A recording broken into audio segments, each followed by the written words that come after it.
We will not stop working until every hostage is returned to their loved ones. Kasama sa bihag ng Hamas ang isang 4 na taong gulang na bata na si Abigail Edan na pinalaya kahapon, November 26. Ngayon ay ligtas na itong nasa ospital sa Israel kasama ang kanyang lolo upang matignan ang kalagayan ng kanyang kalusugan. Ito ang ikatlong batch ng mga hostage na nirelease ng militanteng grupong Hamas, kabilang ang 13 Israeli, 3 Thai nationals at isang Russian citizen.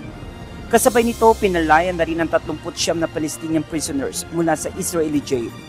Sa isang pahayag, inanunsyo naman ng Hamas na nais nitong pahabain pa ang unang napagkasunduang 4-day truce sa Israel kung mas maraming nakadetining Palestinians ang palalayain. Nais din ni Pangulong Biden na magkaroon ng mas mahabang tigil putukan upang mas maraming bihag ang mailabas ng Hamas. I've been advocating a pause in the fighting for two purposes: to increase the assistance getting into the Gaza civilians who need help and to facilitate release of hostages. Samantala, nakaramdam naman ng matinding ginhawa ang mga sibilyan na naipit sa gulo sa pagitan ng Israel at Hamas. Ito ay dahil daan-daang mga humanitarian aid truck ang malayang nakapasok sa Palestinian enclave dulot ng ceasefire.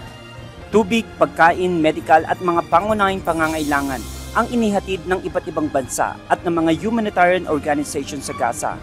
Ayon sa United Nations, matapos nitong matanggap ang tubig ay agad-agad uminom ang mga ito. Subalit bagaman nagpapatuloy ang pagdating ng tulong, nangangamba pa rin ang mga mamamayan sa Gaza sa pagsisimula muli ng pagbobomba at paninigurado ng Israel na walang matitirang miyembro ng Hamas sa lugar. Rajan Bolivar, UNTV News and Rescue. Diyos ang aming sandigan, serbisyo publiko ang aming pinahahalagahan.